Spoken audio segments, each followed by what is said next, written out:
ಎಲ್ಲರಿಗೂ ನಮಸ್ಕಾರ. ಕಥಾವಾಚನಾಲಯಕ್ಕೆ ಸ್ವಾಗತ. ಅಧ್ಯಾಯ 4-5-6. ಶುಕ್ಲಾಂಬರಧರಂ ವಿಷ್ಣುಂ ಶಶಿವರ್ಣಂ ಚತುರ್ಭುಜಂ ಪ್ರಸನ್ನವದನಂ ಧ್ಯಾಯೇತ್ ಸರ್ವವಿಘ್ನೋಪಶಾಂತಯೇ. ಸರಸ್ವತೀ ನಮಸ್ತುಭ್ಯಂ ವರದೆ ಕಾಮರೂಪಿಣಿ. ವಿದ್ಯಾರಂಭಂ ಕರಿಷ್ಯಾಮಿ ಸಿದ್ಧಿರ್ಭವತು ಮೇ ಸದಾ. ಗುರುಬ್ರಹ್ಮ ಗುರುರ್ವಿಷ್ಣುಃ ಗುರುರ್ದೇವೋ ಮಹೇಶ್ವರಃ. ಗುರುಃ ಸಾಕ್ಷಾತ್ ಪರಬ್ರಹ್ಮ ತಸ್ಮೈ ಶ್ರೀ ಗುರವೇ ನಮಃ. ಅಧ್ಯಾಯ 4. ಶ್ರೀನಿವಾಸ ಹರೇ ಶ್ರೀಶ ಲಕ್ಷ್ಮೀಶಾಚ್ಯುತ ಮಾಧವ ಪಾಹಿ ಮಾಂ ಕೃಪಯಾ ಕೃಷ್ಣ ಶರಣಾಗತ ವತ್ಸಲ. ಶತಾನಂದರು ಶ್ರೀ ವೆಂಕಟೇಶ ಮಹಾತ್ಮೆಯನ್ನು ಮುಂದುವರೆಸಿದರು. ಚೋಳರಾಜನು ಪಿಶಾಚ ಜನ್ಮವನ್ನು ತಾಳಿ, ಹೇ ಶ್ರೀನಿವಾಸ ಭಕ್ತವತ್ಸಲ, ನಾನು ಪೂರ್ವಜನ್ಮದ ಪಾಪದಿಂದ ನಿನ್ನಲ್ಲಿ ಅಪಚಾರವೆಸಗಿದೆ, ನನ್ನಲ್ಲಿ ದಯೆ ತೋರು ಎಂದು ಪರಿಪರಿಯಾಗಿ ಬೇಡಿಕೊಂಡನು. ಶ್ರೀನಿವಾಸನು, ಹೇ ರಾಜನೇ, ನನ್ನ ಶಾಪವೆಂದು ಸುಳ್ಳಾಗದು. ಈಗ ನಾನು ನೀನು ಇಬ್ಬರೂ ದುಃಖಿಯಾಗಿದ್ದೇವೆ. ಕಲಿಯುಗದ ಆರಂಭದಲ್ಲಿ ಆಕಾಶರಾಜನು ಪದ್ಮಾವತಿಯನ್ನು ನನಗೆ ವಿವಾಹ ಮಾಡಿಕೊಡುತ್ತಾನೆ. ವಿವಾಹದ ವೇಳೆ ರಾಜನಿತ್ತ ವಜ್ರ ಕಿರೀಟವನ್ನು ಪ್ರತಿ ಶುಕ್ರವಾರ ಸಂಜೆ ನಾನು ಧರಿಸುವೆ. ಆ ವೇಳೆಗೆ ನಿನಗೆ ಪಿಶಾಚಿ ಜನ್ಮದ ಬಾಧೆ ಇರುವುದಿಲ್ಲ ಎಂದು ಭರವಸೆ ಇತ್ತನು. ಹೀಗೆ ಚೋಳರಾಜನು ಶಾಪಗ್ರಸ್ತನಾಗಿ ಪಿಶಾಚ ರೂಪದಿಂದ ಕಾಡು ಮೇಡು ಅಲೆಯುತ್ತಿದ್ದನು. ಶ್ರೀನಿವಾಸನು ಅದೇ ಹೊತ್ತದಲ್ಲಿ ಕಾಲ ಕಳೆದನು. ದೇವಗುರುವಾದ ಬೃಹಸ್ಪತಿಯನ್ನು ಸ್ವಾಮಿಯು ಸ್ಮರಿಸಿದನು.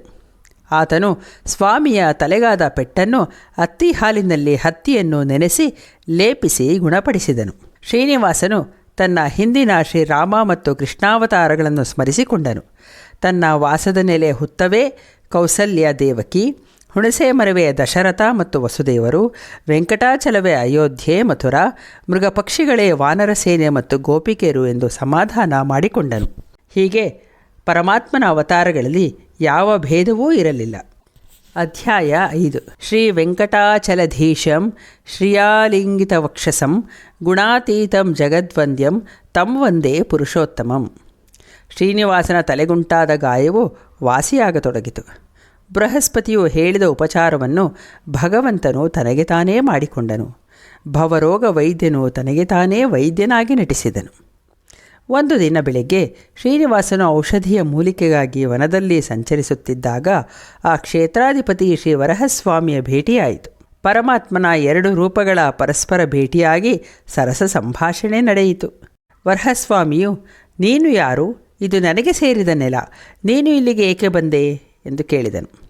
ಶ್ರೀನಿವಾಸನು ನೆಲಕ್ಕಾಗಿ ಬೇಡಿಕೊಂಡನು. ಪರಮಾತ್ಮನ ಈ 2 ರೂಪಗಳ ಲೀಲೆಯನ್ನು ನೋಡಿ ದೇವತೆಗಳು ಹೂಮಳೆಗೆರೆದರು. ಹೇ ವರಾಹದೇವ, ಕಲಿಯು ಮುಗಿಯುವವರೆಗೆ ಈ ಹುತ್ತದಲ್ಲಿ ನಾನು ವಾಸಿಸುವೆ ಎನ್ನಲು ವರಹದೇವನು 100 ಅಡಿ ನೆಲವನ್ನು ನೀಡಲು ಒಪ್ಪಿದನು. ಅದಕ್ಕೆ ಬೆಲೆ ಕೊಡಲು ನನ್ನ ಬಳಿ ಲಕ್ಷ್ಮಿ ಇಲ್ಲ ಎನ್ನಲು ನೀನೇ ಬೆಲೆ ನಿರ್ಧರಿಸು ಎಂದನು.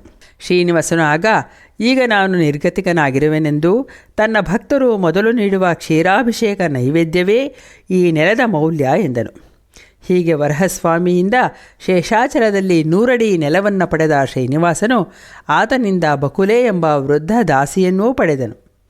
ಆಕೆ ತನ್ನ ಪೂರ್ವ ಜನನಿಯಾದ ಯಶೋಧೆ ಎಂದು ತಿಳಿದ ಸ್ವಾಮಿಯು ಹಿಂದಿನ ಜನ್ಮದಲ್ಲಿ ಆತನು ತಾನು ನೀಡಿದ ಆಶ್ವಾಸನೆಯನ್ನು ಸ್ಮರಿಸಿದನು. ಶ್ರೀಕೃಷ್ಣನ ಕಲ್ಯಾಣ ವೈಭವವನ್ನು ನೋಡಲಾಗದ ಯಶೋಧೆಯು ಶ್ರೀನಿವಾಸನ ಕಲ್ಯಾಣವನ್ನು ನೋಡಲು ಬಯಸಿ ವರ ಪಡೆದಿದ್ದಳು.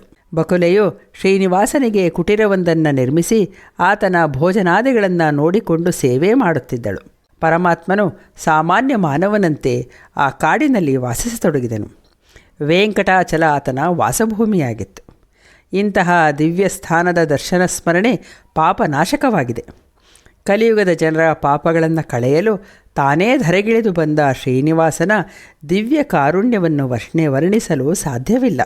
ಪರಮಾತ್ಮನ ಈ ದಿವ್ಯ ಲೀಲಾ ವಿನೋದ ವೈಭವಗಳನ್ನು ವೈಕುಂಠ ಸಮಾನವಾದ ವೆಂಕಟಗಿರಿಯಲ್ಲಿ ಕಂಡವರು, ಈ ಬಗ್ಗೆ ಶ್ರವಣ ಮಾಡಿದವರೇ ಧನ್ಯರು ಎಂಬಲ್ಲಿಗೆ ಭವಿಷ್ಯೋತ್ತರ ಪುರಾಣೋಕ್ತ ಶ್ರೀ ವೆಂಕಟೇಶ ಮಹಾತ್ಮೆಯ 4 ಮತ್ತು 5ನೇ ಅಧ್ಯಾಯ ಮುಗಿಯಿತು. ಅಧ್ಯಾಯ 6. ಮೃಗಾಯಾರ್ಥ ವಿಹರಿಣೀಂ ಚಿತ್ರವೇಷಧರಂ ಹರಿಂ ವಾಜೀವಾಹಂ ತ್ರಿಲೋಕೇಶಂ ನಮಾಮಿ ಖಗವಾಹನಂ. ಶ್ರೀನಿವಾಸನು ಬಕುಲಾದೇವಿಯ ಆರೈಕೆಯಿಂದ ಗಾಯವನ್ನು ಗುಣಪಡಿಸಿಕೊಂಡು ಮತ್ತೆ ತನ್ನ ಹೊಸ ಲೀಲಾ ವಿನೋದವನ್ನು ಪ್ರಾರಂಭಿಸಿದನು.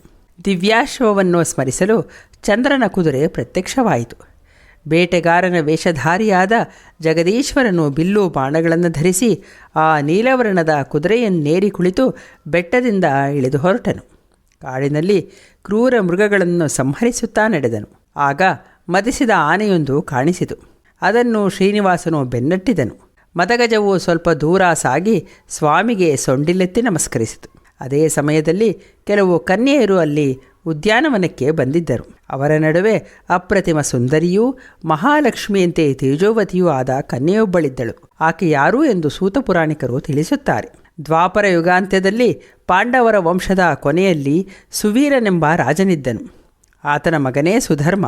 ಸುಧರ್ಮನಿಗೆ ಆಕಾಶ ಮತ್ತು ತೋಂಡಮಾನ ಎಂಬ ಇಬ್ಬರು ಪುತ್ರರಿದ್ದರು. ಆಕಾಶ ರಾಜನು ಧರಣೀದೇವಿಯನ್ನು ವಿವಾಹವಾದನು. ಮಕ್ಕಳಿಲ್ಲದ ಆತನು ಯಾಗವೊಂದನ್ನು ಮಾಡಲು ಭೂಶೋಧವನ್ನು ಮಾಡುತ್ತಿದ್ದಾಗ ನೇಗಿಲಿಗೆ ವಿಸ್ತಾರವಾದ ತಾವರೆಯೊಂದು ಗೋಚರಿಸಿತು. ಅದರಲ್ಲಿ ಸುಂದರವಾದ ಹೆಣ್ಣು ಮಗುವನ್ನು ಕಂಡು ರಾಜನು ಆನಂದಿತನಾಗಿ ಪದ್ಮಾವತಿ ಎಂದೇ ಹೆಸರಿಟ್ಟನು. ಆಗ ಆಕಾಶವಾಣಿ, ರಾಜನ್, ನಿನಗೆ ಇಹಪರ ಸೌಖ್ಯವನ್ನು ತರುವ ಮಗಳೀಗ ದೊರೆತಿದ್ದಾಳೆ. ಇವಳು ಲಕ್ಷ್ಮೀ ಸಮಾನಳು ಎಂದು ಹೇಳಿತು. ಪದ್ಮಾವತಿಯು ರಾಜ ದಂಪತಿಗಳ ಆರೈಕೆಯಲ್ಲಿ ಚೆನ್ನಾಗಿ ಬೆಳೆದಳು. ಕೆಲವು ಕಾಲ ನಂತರ ಧರಣಿಯು ಗರ್ಭವನ್ನು ಧರಿಸಿ ಪುತ್ರನಿಗೆ ಜನ್ಮವಿತ್ತಳು. ವಸುದಾನನೆಂದು ಆ ಮಗುವಿಗೆ ನಾಮಕರಣವಾಯಿತು. ಪದ್ಮಾವತಿಗೆ ರಾಜನು ವರಾನ್ವೇಷಣೆಯನ್ನು ಮಾಡತೊಡಗಿದನು. 8 ವರ್ಷದೊಳಗೆ ಮದುವೆ ಮಾಡಬೇಕೆಂಬ ನಿಯಮವನ್ನು ಮೀರದಂತೆ ರಾಜನು ಶೋಧಿಸಿದರೂ ಸೂಕ್ತವಾದ ವರ ದೊರೆಯಲಿಲ್ಲ. ವಸುದಾನನಿಗೆ ಉಪನಯನವನ್ನು ಮಾಡಿದನು. ಇದೇ ಪದ್ಮಾವತಿಯು ತನ್ನ ಗೆಳತಿಯರೊಡನೆ ಉದ್ಯಾನವನಕ್ಕೆ ಬಂದು ವಸಂತ ಮಾಸದ ಸೊಬಗನ್ನು ಆನಂದಿಸಿದಳು. ಆಗ ನಾರದರು ವೃದ್ಧ ತಾಪಸವೇಷದಿಂದ ಅಲ್ಲಿ ಕಾಣಿಸಿಕೊಂಡರು. ಆ ವೃದ್ಧರು ಪದ್ಮಾವತಿಯನ್ನು ನೋಡಿ ಮಂದಹಾಸವನ್ನು ಬೀರಿ, ಮಗು, ನಿನ್ನ ಹಸ್ತಲಕ್ಷಣವನ್ನು ನೋಡುತ್ತೇನೆ ಎಂದು ಹೇಳಲು ಆಕೆ ನಾಚಿದಳು. ಸಂಕೋಚ ಬೇಡ, ನಾನು ನಿನ್ನ ತಂದೆಗಿಂತ ಹಿರಿಯ. ನಿನ್ನ ಹಸ್ತ ಸಾಮುದ್ರಿಕ ಲಕ್ಷಣವನ್ನು ತಿಳಿಸುವೆ ಎಂದು ಹೇಳಿ ಆಕೆಯ ಹಸ್ತವನ್ನು ನೋಡಿದರು. ಮಗು, ಸಾಕ್ಷಾತ್ ಲಕ್ಷ್ಮೀಪತಿಯೇ ನಿನ್ನನ್ನು ವರಿಸುವನು.